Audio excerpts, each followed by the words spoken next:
let's get into how I might process these things.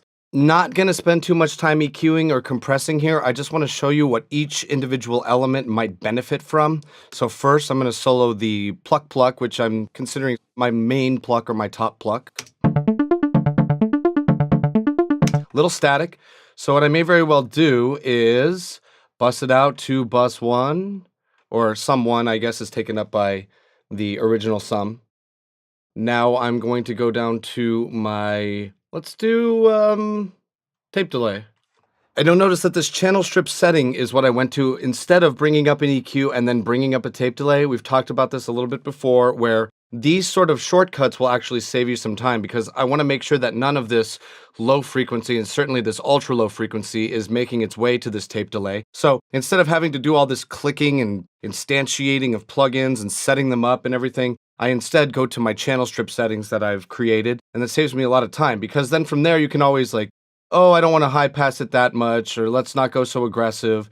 And then here with your tape delay, same thing. I've done some different user delays, user patches that I like to jump to. So what I'm going to do is I'm going to keep this soloed. I'm going to crank it all the way to this tape delay, and I'm going to audition some delays and see if I like anything.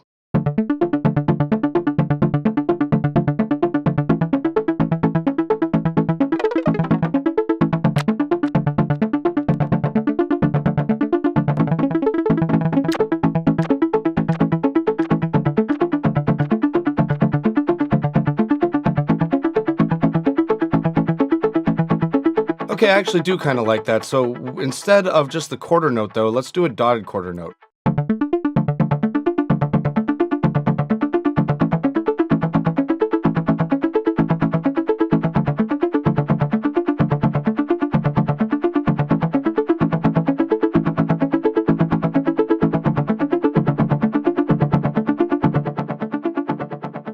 And just off the top of my head here, this deviation thing, what this is going to do is it has everything lining up perfectly on 50%. What you can actually do sometimes is detune the deviation a little bit so the delay taps don't perfectly line up on each other. Now, why is that important? Because delay taps, especially done with these amazing new plugins, these amazing digital plugins that are in our favorite DAWs or whatever, what they're trying to do is they're trying to delay literally perfectly. And you don't want them literally perfectly, because then what happens is the delays start to stack up on each other and you get some phasing and you get some unwanted artifacts and effects. So one little trick is get it out from here and just detune it just the slightest bit and roll with it so those delay taps don't line up on each other, causing phasing. Okay, so I'm settling on this right now. I'm not necessarily thrilled with it, but you can dial in and tune it to your liking. I'm going to ease up on the send. Okay, so for this mid pluck now, let's listen to what we have. I'm going to get a little tricky here and turn those all into chords. Let's even do this. Let's ditch this pitch and turn this guy back on. Now we have chords. There we go.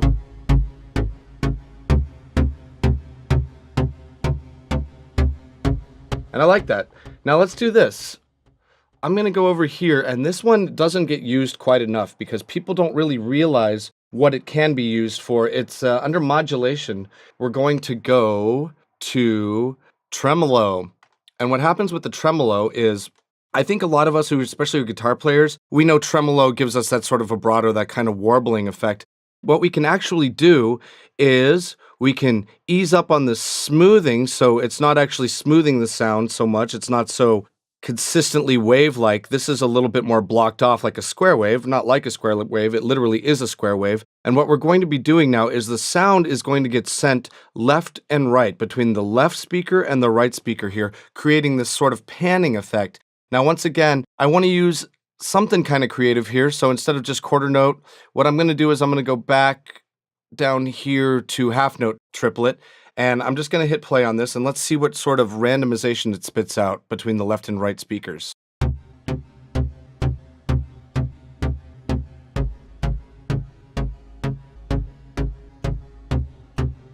Or let's try this one.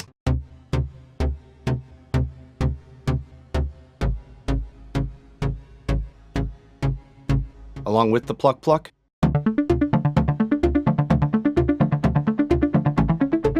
So now we're getting this kind of randomization to the left and right, the stereo field, which, at the risk of sounding too scientific, actually really messes with a person's spatial sense and is good because you want to kind of give people that mind trip. You want to give people that little sense of things being uneasy or things being bizarre in their head. Those are kind of little sound design tricks that people really like, that your tracks really benefit from. Okay, last one, and I mentioned it in the last video, is I'm going to add this pad pluck. I'm going to give a little distortion to it.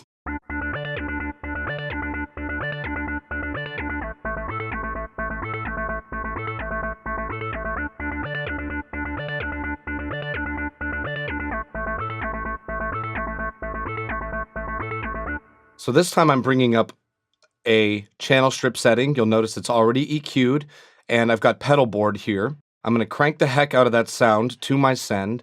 Underneath my send here, I could play with the presets here, right?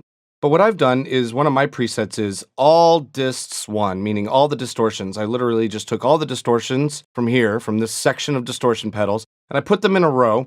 And what I can do now is I can easily audition them for this sound. Let's see which one I like.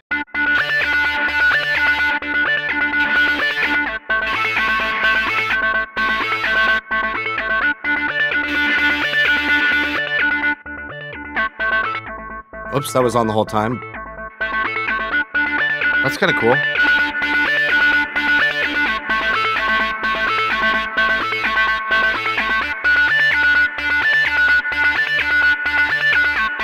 Right, pretty cool. Okay, so I like that combination of the octafuzz and the high drive.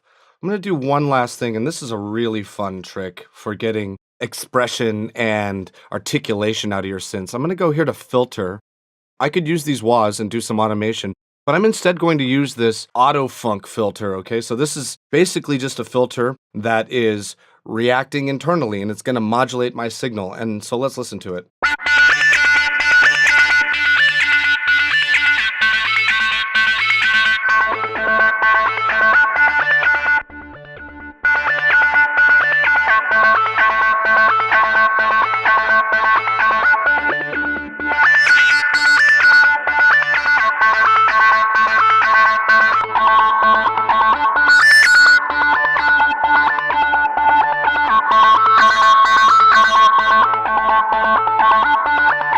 And as you can see, there's a lot of potential for automation there as well to make the sound move around and have identity and unfold and evolve. Let's just go ahead and have a listen to our final aesthetic.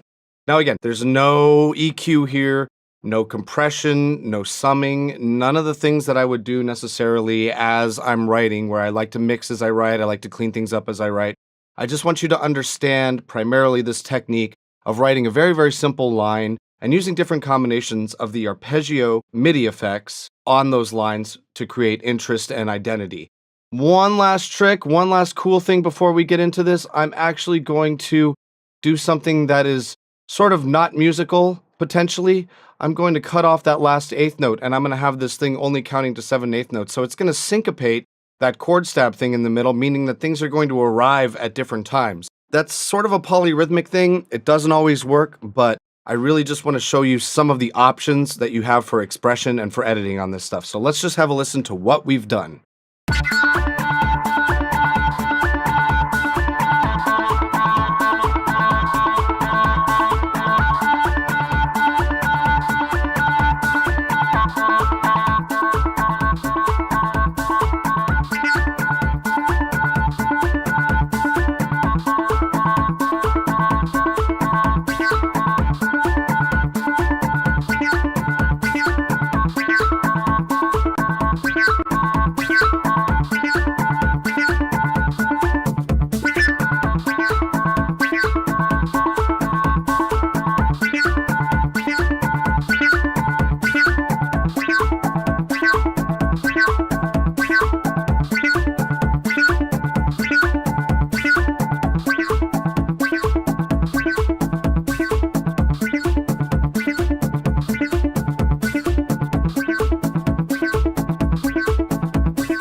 Very cool. That's something you can use and milk for days in a lot of different settings.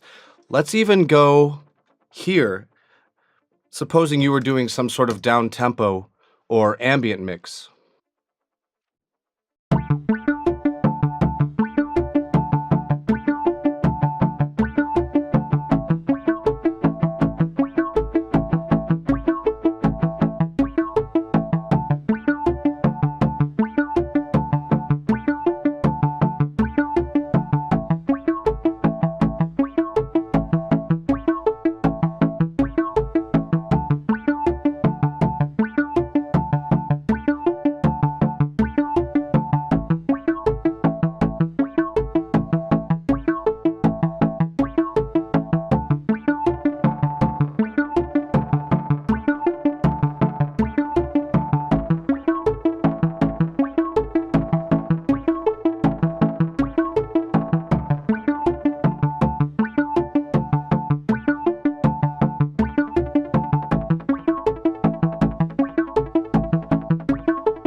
Right? Sky's the limit. How cool is that? All right, guys, enjoy. Definitely feel free to open up that arpeggiator. Spend a lot of time just working on one patch, getting under the hood of how the thing works. You can definitely sort of copy my work. That's fine. But like anything, you want to establish some familiarity with the actual mechanics of the plugin as well as its voice, what it's capable of doing.